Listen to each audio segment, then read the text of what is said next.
All right, thank you very much for joining us this evening to talk about Assembly Bill 481 and how it's being implemented with the Campbell Police Department. The foundation of what we're built on is really about transparency and partnership with the community. So really encourage you to ask questions throughout the meeting if anything comes up. We want it to be an interactive process. So please join us in the discussion. So for the agenda for tonight, we're going to be talking about what exactly Assembly Bill 481 is, why the equipment that we have included in this is needed within the police department, how it's funded, acquired, and used, our current inventory, and community engagement activities, including tonight's meeting. So just giving you a little bit of background on what Assembly Bill 481 is. This was signed into law by Governor Newsom back in September of 2021.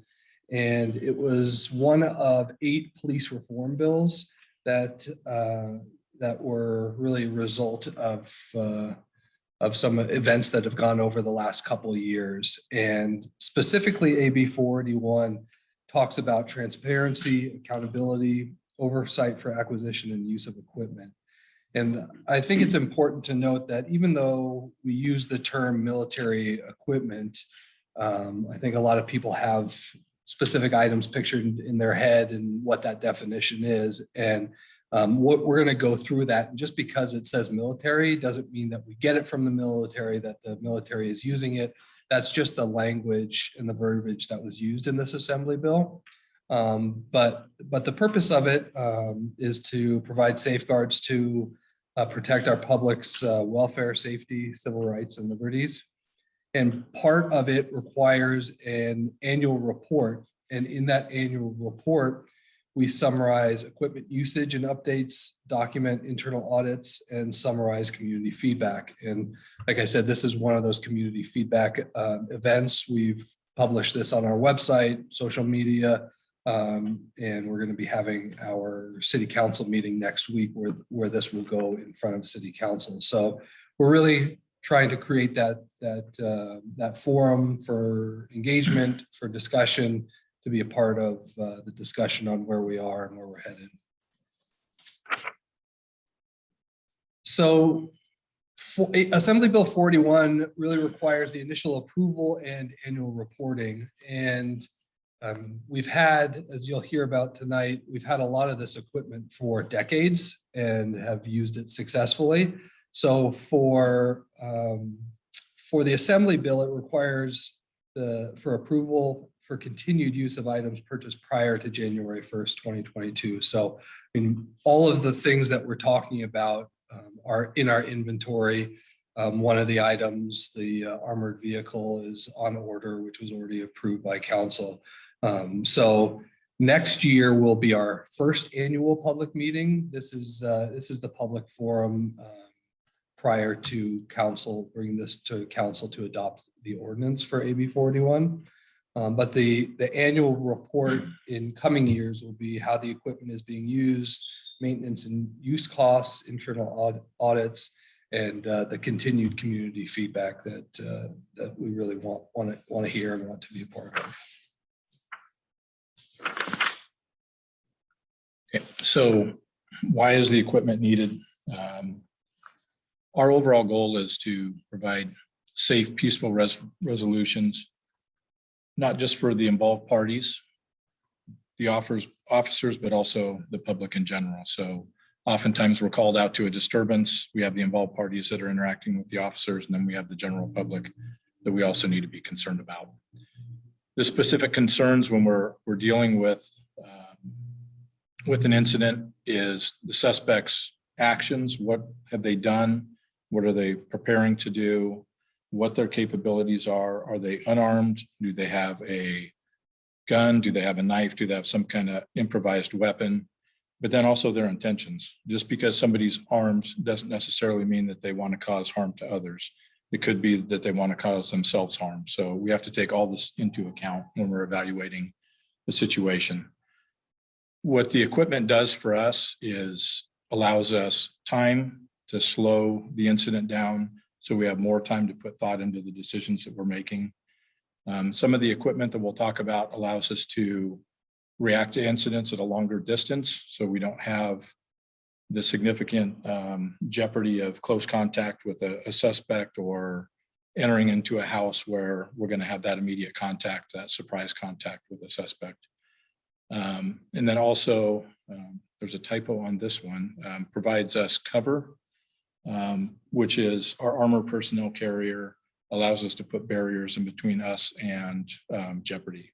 So other things that might give us the ability to have cover is a 40 millimeter launcher, where we can use a less lethal option, but we can stay further back behind cover so that we're not in close contact with somebody. How our equipment is funded, we have several different ways that it's funded. We have general funds money. Annually, the city council approves an operating budget based on input from staff. Some of our items that are included in that would be reoccurring costs that like ammunition, replacement parts.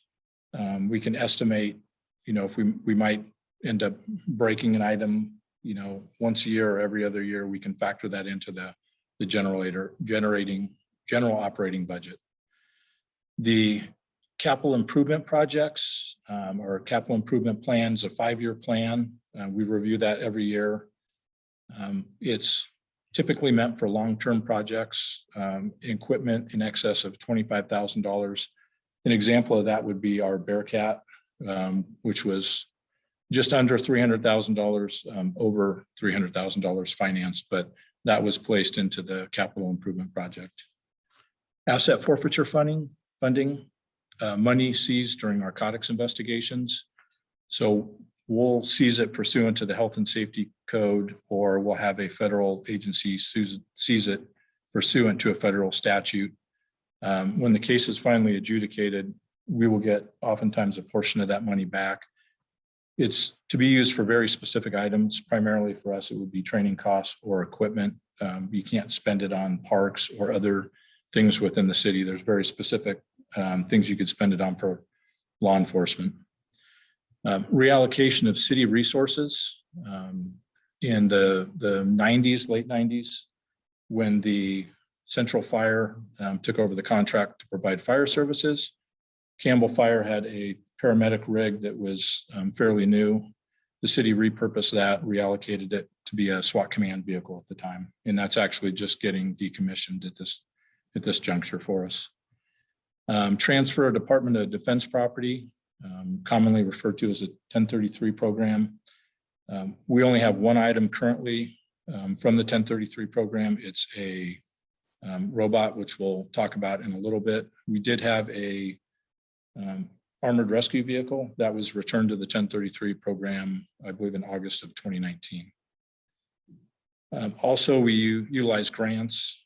Our mobile emergency operations center was purchased entirely through a grant. There was a state grant that purchased the actual vehicle, and then we used other grants to supply computers and other things for the vehicle. That's the big black. Yes, it is. RV. We call it our MEOC, the Mobile Emergency Operations Center. Were at least a couple items funded through the Campbell Police Foundation? They were, yes. So the way AB481 breaks things down, it breaks it down into 15 categories, 15 different categories. The ones designated in blue are the ones that we have in our inventory. We'll go through each of the ones that we have in our inventory here briefly, but what you should know is just because they're broken up into different categories, it's very common for us to use multiple items from different categories on the same event. So take into account the Denny's incident that happened in February of 2019. We had a barricaded subject, committed an assault with a deadly weapon. He was armed, ultimately committed a robbery, was not responding to negotiators. Just in that incident, we used a drone and a robot from category 1. We used an armored vehicle that also had a breaching apparatus on it, which had a ram mounted to the front of it. That would be category 2 and 3. We had 2 command vehicles out there, category 5. We had patrol carbines and precision rifles from categories 10. We utilized tear gas and also 40mm launchers from category 12 and 14, in addition to noise flash diversionary devices from category 12. So it's very common when we have larger incidents that we'll utilize multiple things from our inventory. Well, category 1, this would cover the robot. Unmanned ground robots are used in reconnaissance. So very commonly, like for Denny's, we had a barricaded subject. It wasn't safe for us to send an officer inside, so we sent our robot inside, which has a camera on it and has an arm on it, which is able to manipulate doors. Category 2, this is our UAS program, unmanned aerial systems, which is our drones. We also use those at Denny's. For the drone program, it's becoming more and more the industry standard for agencies. We're using them rather regularly on patrol. It provides us a good overwatch for our officers. Also, it allows us, we have a certain type of drone that flies very well inside structures. So places where we wouldn't be prudent to utilize a robot, which has its limitations, we'll send drones in so that we don't have to send an officer or a canine in to have that close contact with the suspect. We are getting quite a few mutual aid requests for the drones. We've assisted several agencies within the county. We recently used the drone on Renway about a month and a half ago, where we had a subject high on meth, felon in possession of a ghost gun, and he's firing off rounds in a residential neighborhood. So instead of having that immediate confrontation, we sent a drone up to basically have overwatch over him so we can tell where he was going. We called assistance from other agencies to get armored rescue vehicles. Once we had a plan set from a distance, we were able to go in, disable his vehicle with the armored rescue vehicles, and take him into custody.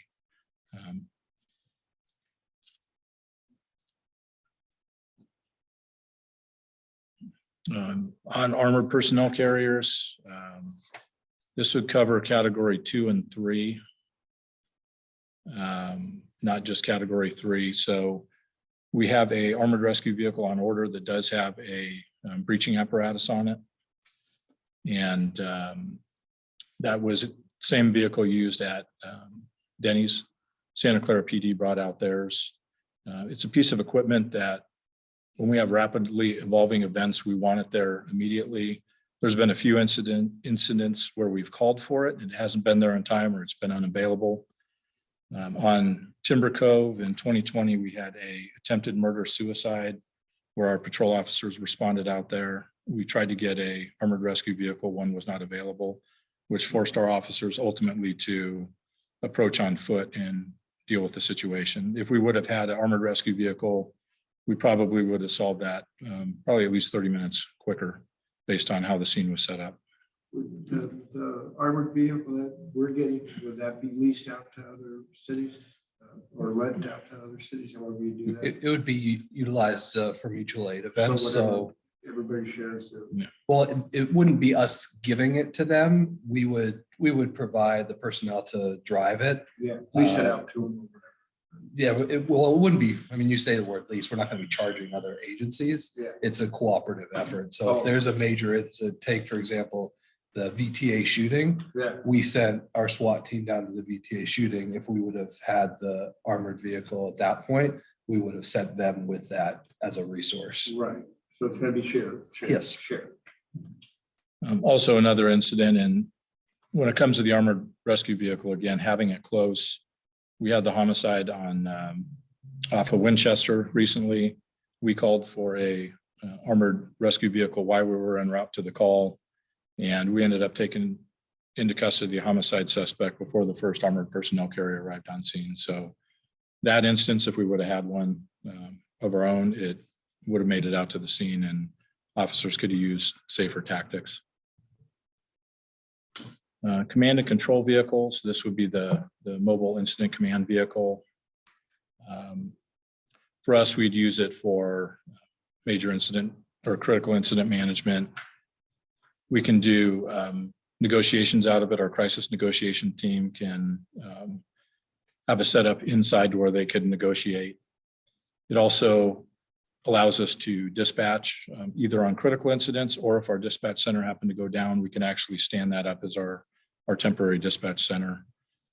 And one of the things that's important for us is it's a temporary emergency operations center. That's how we're going to utilize it for the next year and a half while the new building is under construction for Measure O, since the library where our current EOC is will not be available. So that's where we're going to handle our EOC operations from. Is that going to put any extra wear and tear on it? It shouldn't, no. No, it's basically the equipment that we had from our operations center, we moved into there. Category 7 is a pretty narrow category for us. We have utilized shotgun breaching rounds. Since I've been here, we've utilized them one time on an operation. And what it allows us to do is rapidly gain entry into a residence. We can use a breaching round to defeat a lock or defeat the hinges on a door. It would be used for hostage rescue or situations when you need to rapidly get into a structure.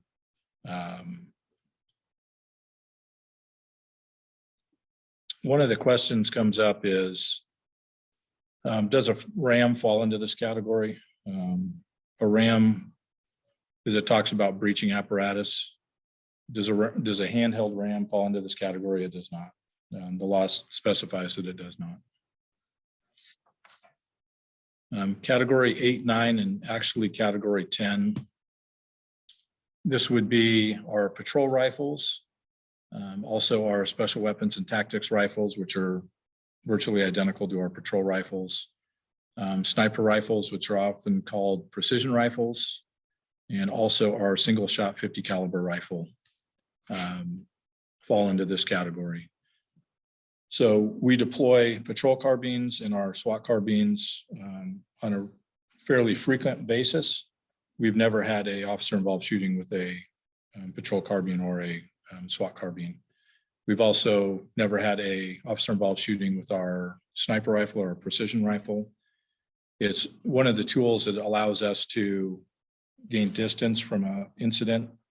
So if we're setting up a perimeter or we're dealing with a threat, we can actually be able to deliver a precision shot if we need to from a distance, which allows us to get further away from an incident. Denny's was a good example of when we used our precision rifles. The suspect at one point was on the roof and our perimeter units didn't have a good view of him, but our precision rifle operators who were up at a higher elevation were able to watch his movements and see if he was armed and see if he was preparing to shoot our perimeter units or at one of the armored vehicles.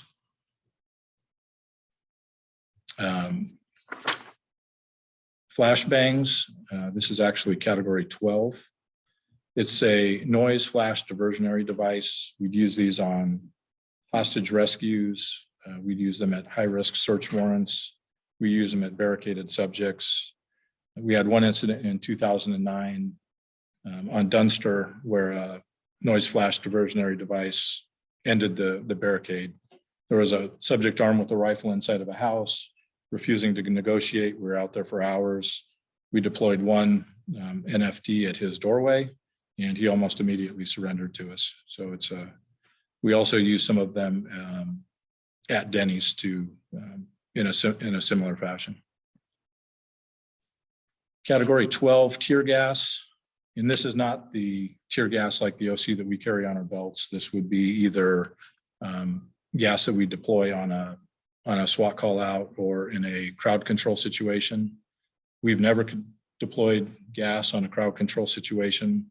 We've provided mutual aid to other agencies throughout the Bay Area on crowd control, our officers never deployed gas at those situations either. We've used it on limited cases for barricaded subjects. And since I've been here, less than a handful of times have we deployed tear gas. Category 14, the 40 millimeter projectile launchers. It's a 40 millimeter projectile sponge round that allows us to be a safer distance away from an armed subject and be able to deliver an impact weapon over a greater distance. So we don't have to be within a distance that is more dangerous for the both involved parties. So that covers the different categories and equipment that are part of our AB481 ordinance. I think it's important, and Captain Livingston was giving some examples of the times that we use them, but I think it's important to highlight that, like I said at the beginning, a lot of these pieces of equipment we've had for decades and have resolved situations very successfully and with minimal uses of force. I was looking at our use of force statistics for last year for 2021, and we had a total of 31,666 calls for service. And out of those over 31,000 calls for service, we had 44 uses of force, which is 0.14%. And so 0.14% of the time our officers are using force, and included in that force is when somebody's out of control and we have to use a wrap device. So it's not even when you think of force using a baton or OC, it also includes just restraint, certain types of restraints that are used. So I think it's important to note that while we recognize the significance of use of force, but I think our track record and has proven that the amount of training that we put into the significance, the importance we put on training in our department really pays dividends when our officers are able to handle these difficult situations much more successfully. And there's actually a typo on this timeline. The last category, I'm sorry, the last date, April 11th, should be April 19th. That is when it's going to be presented to council. So as part of AB 481, we needed to post that on our website, our draft lexipol policy. And that was done on March 10th, where we put our summary of the AB 481 categories and equipment, our draft policy, which obviously part of this is seeking input from the community, and the full text of AB 481. We put out a reminder of the meeting notice last week. Obviously, we're having the meeting tonight, and then next Tuesday, we're presenting to City Council for approval of the new ordinance. I don't think the rest of it has this. So really the question is, how does this impact the city of Campbell? And really there's two different options once it goes to City Council next week. They approve the ordinance as it stands, and we continue having the resources that we've had available to us. The corresponding policies and procedures would remain in effect. With that, we would implement a new tracking system. Obviously, we track uses of force anyway, but with this, we will be preparing the annual report that we talked about with specifics on usage. And obviously, this will increase a workload with that increased tracking. But really, when it comes to the transparency and having this dialogue, I think it's really important that that occurs. However, on the flip side of that, without the approval of this, or without the approval of certain pieces of equipment, that will then limit our ability to utilize that equipment in operational uses, which would require us to redesign our policies, our training, how we respond to certain types of calls, which would, I mean, like I said, training is of the utmost importance. And when you start changing tactics, I mean, these tactics, you don't train on them once, these are trained continuously. So if we remove pieces of equipment from our inventory, that will impact our ability to train and to respond to certain types of calls. We believe that public safety will be negatively impacted with the removal of any of these pieces of equipment, and the less lethal options that are available to us now would be either reduced or If you are decreased. prohibited from using some of the equipment you have now, how do you dispose of it? I think that would be a question for council on what direction that they're giving us. I mean, so take the armored rescue vehicle, for example. We've already entered into a contract. It's being built. If they said, we don't want you to have that, the city still owns it, and we're still on the hook for the payments that we're making to it. So that would have to be another discussion on what would happen to it, either destroyed or donated. I don't know about that one. So for the city council consideration, which is scheduled for next Tuesday, April 19th, there's different ways for you guys to be involved, for the community to be involved. You can speak during the public comment section of the meeting. You can submit a public comment to the clerk's office, and the email is clerksoffice@campbellca.gov. Also can watch the city council meeting on the city's YouTube channel, website, and channel 26. And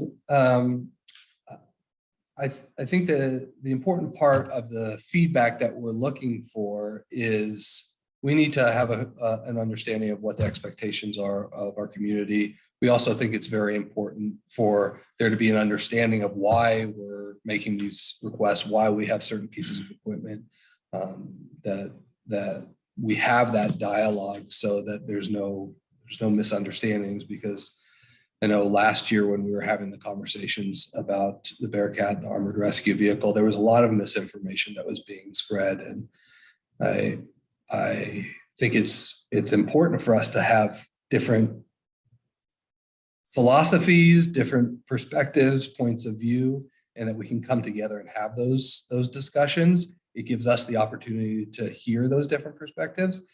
But if there's misinformation being spread, then it just it muddies the water and clouds the conversation. So we want that feedback, and we want to be able to provide the feedback that we receive in this forum to City Council next week.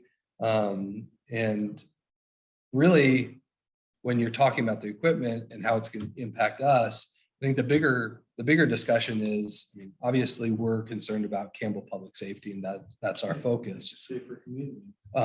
But it also impacts our neighboring agencies, because we provide mutual aid assistance to other jurisdictions. So if any of these pieces of equipment are taken away, you heard Captain Livingston talk about the mutual aid we have given with our drone program, which we're going to be assisting an agency tomorrow morning. So if we lose any of these, not only are we losing those capabilities, we're losing the capabilities of helping our partner agencies, which we rely on. And really by eliminating certain pieces of equipment, that then doesn't allow us to receive that mutual aid from other agencies. So I think it's an important conversation about how we do policing and what equipment is available to us. And I truly believe that it's important to train and equip our officers to provide the best possible levels of service to this community. And part of that is having pieces of equipment that some people find scary or intimidating, but it does allow us to do our job safer with less uses of force. So with that, I'd be happy to open up to any other questions. What people have to do is educate themselves before they make a comment on it. You know? Well, and that's part of this, and this is going to be posted on our website. You know, don't think of it as just because the word military, combat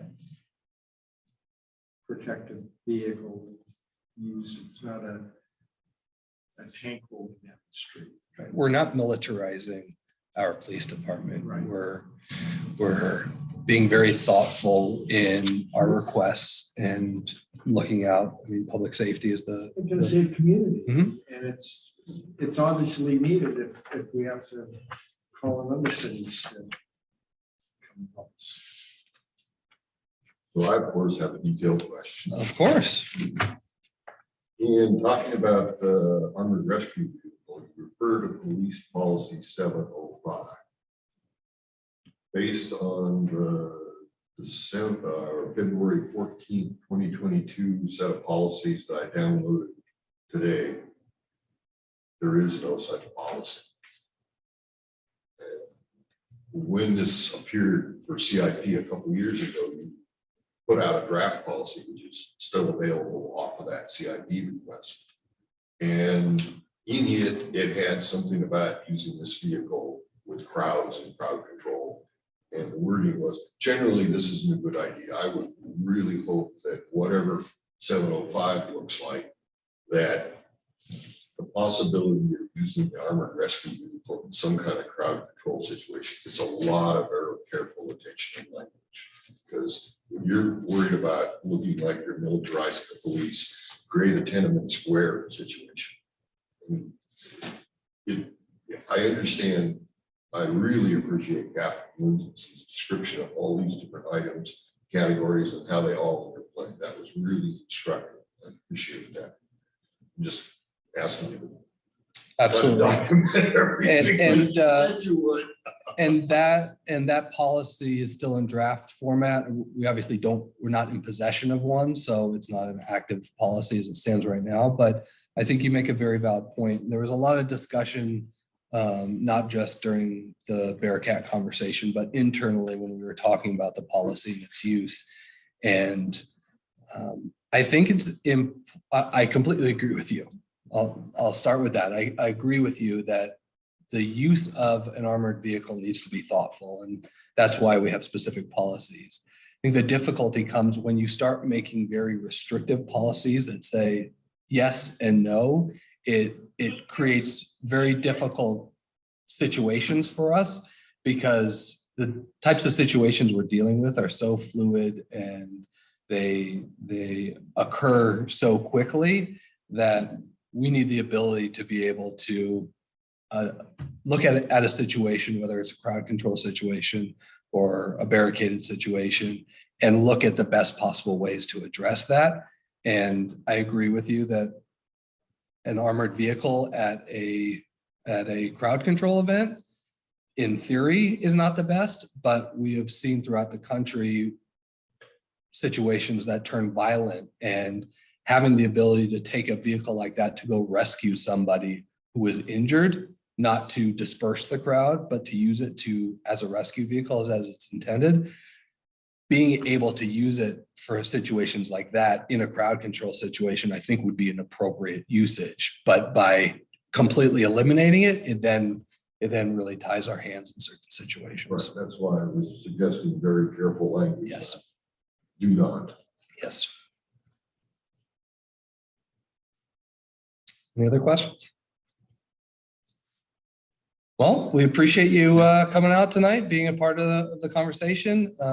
If you think of anything or have any questions, either in the next week before the meeting next week or even beyond, obviously you can always contact us. Website has the feedback forum, and give us a call, or I think most of you guys know my email, so feel free. Thank you. Thank you very much.